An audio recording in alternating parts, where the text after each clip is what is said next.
Então, meus amigos, bem-vindos para o nosso último bloco nossa última parte desse bloco de aulas.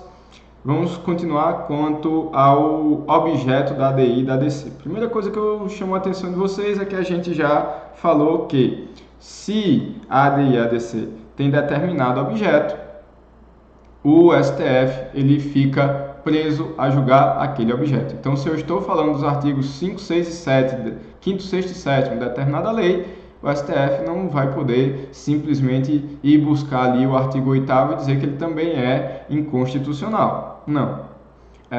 Eu posso ter a chamada inconstitucionalidade por arrastamento, desde que exista uma interdependência, seja ela vertical ou horizontal, da outra norma que não foi impugnada.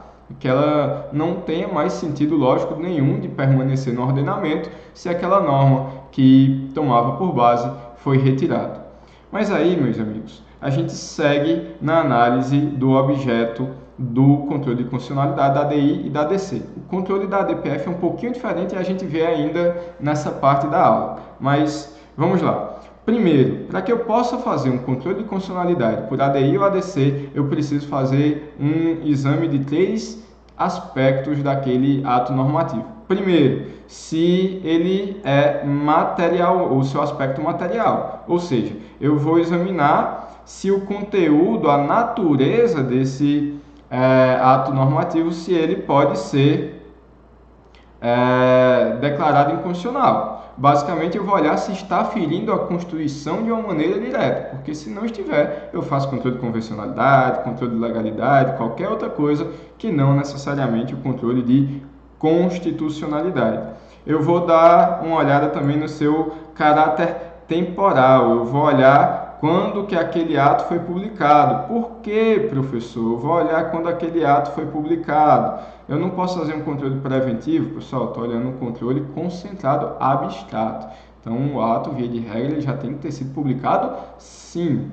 E aí, professor? Se ele foi publicado antes da Constituição, então não cabe impugnar a sua inconstitucionalidade. Ou ele não foi recepcionado, ou ele foi revogado, no caso ali de emendas à Constituição. Depois eu vou olhar o seu aspecto espacial. Por quê, professor? Porque eu já estou dizendo para vocês que só cabe a ADC para pedir a declaração da constitucionalidade de normas federais.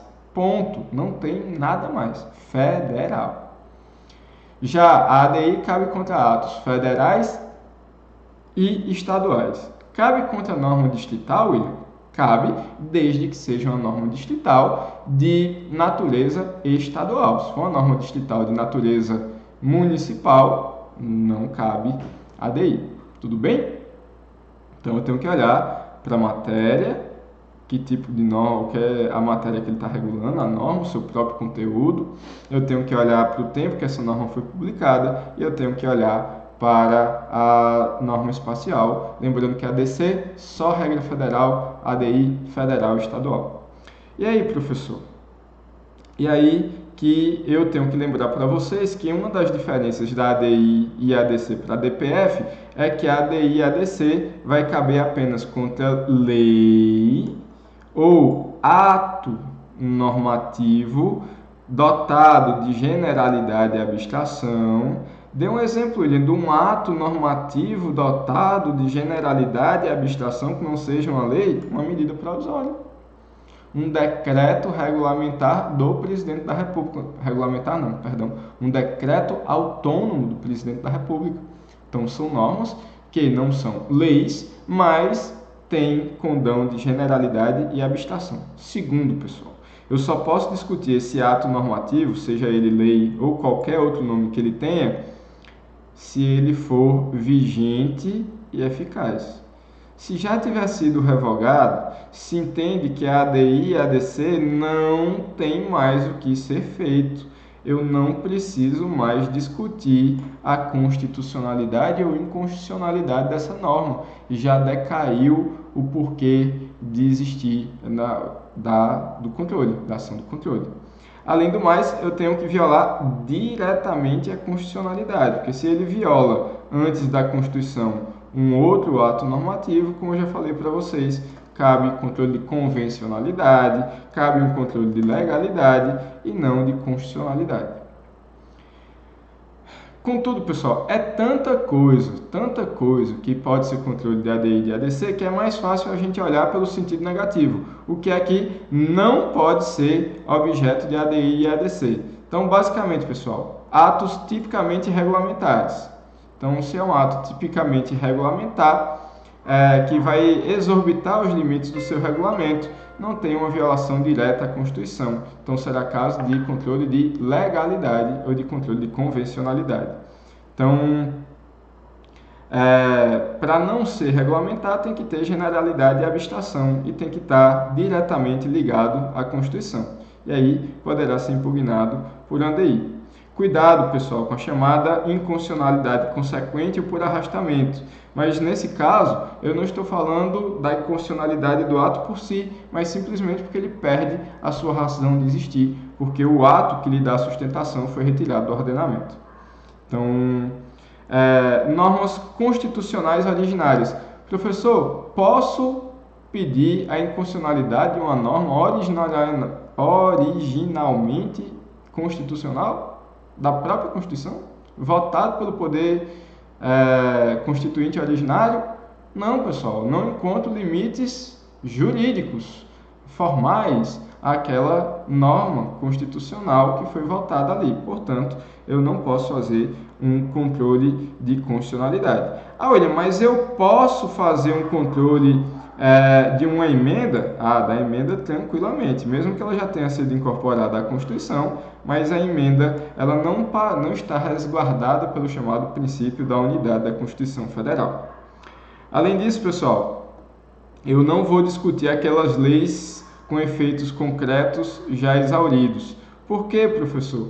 Porque ela até ainda pode ter a sua chamada vigência, mas ela não é mais eficaz, ela não vai mais produzir efeitos, e se ela não produz mais efeitos, ela deixa de atacar a supremacia da Constituição. Além disso, pessoal, lei com eficácia suspensa pelo Senado, que é isso? A Constituição de 88 permite que, no controle difuso, após uma decisão do STF, o STF encaminha aquela decisão que se declarou em controle difuso, inter partes, não erga omnes, a inconstitucionalidade da norma, encaminha aquilo para o STF e diz, olha, STF, nesse caso aqui, olha, Senado, nesse caso aqui, trouxe um dano, deveria ser declarado inconstitucional, mas eu decidi de maneira inter partes. O que é que você acha? O Senado vai lá e suspende a aplicação da lei para todo mundo. Então, nesse caso, o STF ele não está revogando a norma, nem o Senado. O Senado também não revoga a norma, ela está suspensa, mas de qualquer maneira ela foi retirada do ordenamento jurídico. Olha, por que não é revogada? Porque, bem, uma revogação, segundo a nossa LINB, depende de uma norma nova que vai revogá-la. Então, se está suspensa, se foi retirado do nosso ordenamento jurídico, não ameaça mais a eficácia da Constituição, não precisa perder o tempo dos nossos ministros do STF para julgar alguma coisa que não pode mais colocar em risco a Constituição. Além disso, pessoal, as chamadas leis temporárias, salvo se impugnada e se o julgamento foi incluído na pauta antes do exaurimento da norma. Então, se eu estou impugnando e eu vou julgar antes da lei estar exaurida, sei lá, essa questão das licitações durante eventos esportivos, ok. Então, vamos supor que ali em 2016, ainda estava se falando das construções da infraestrutura para as Olimpíadas, o STF pauta lá o julgamento dessa norma, entende inconstitucional, então ela pode sim. Agora, se já cumpriu todos os objetivos, cai naquela mesma situação que eu já falei para vocês, das normas com efeitos já exauridos.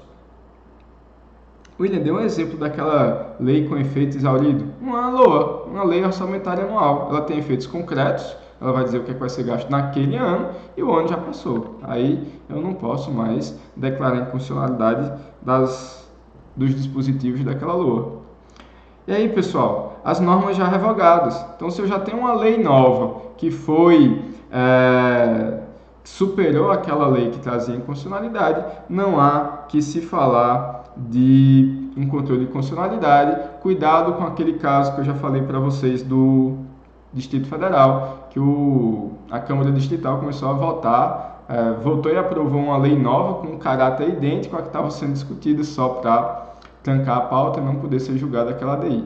Então, se houver fraude contra o Poder Judiciário, aí sim eu posso dar sequência e julgar inconstitucional a lei já revogada e ampliar os seus efeitos à lei nova com o mesmo conteúdo.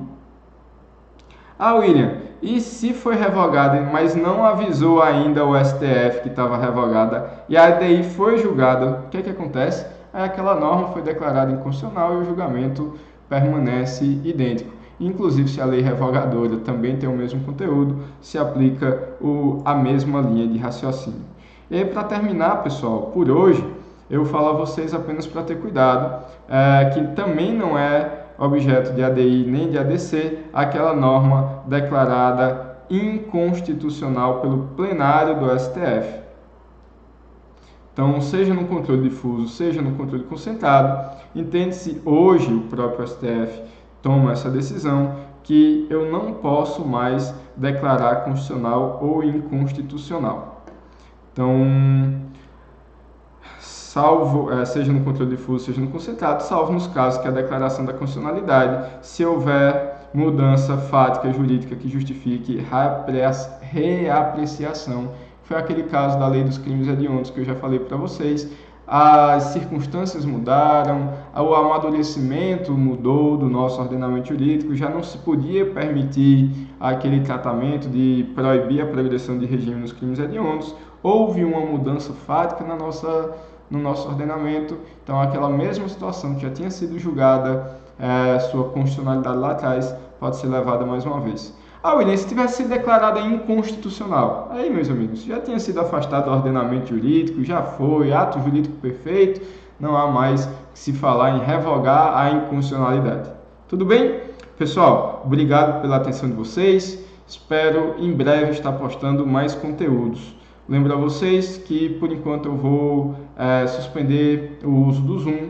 Eu acho que eu gostei muito de ter interagido com vocês, de ter tirado as dúvidas ali ao vivo. Eu vou continuar disponível para vocês pelo WhatsApp, pelas ferramentas do Unileão Virtual, mas diante das instabilidades de conexão, dos aparelhos que eu tenho aqui à minha disposição nesse exato momento, estou até esperando já alguns novos aparelhos, a gente pode voltar a tentar aplicar o Zoom. Tudo bem, pessoal? Muito obrigado, saudações, desejo uma vida longa e próspera. Se gostaram, curte aí, dá uma força pro professor. Se não gostaram, também manda o feedback, ajuda o professor a corrigir o que não está tão bom, o que está ruim.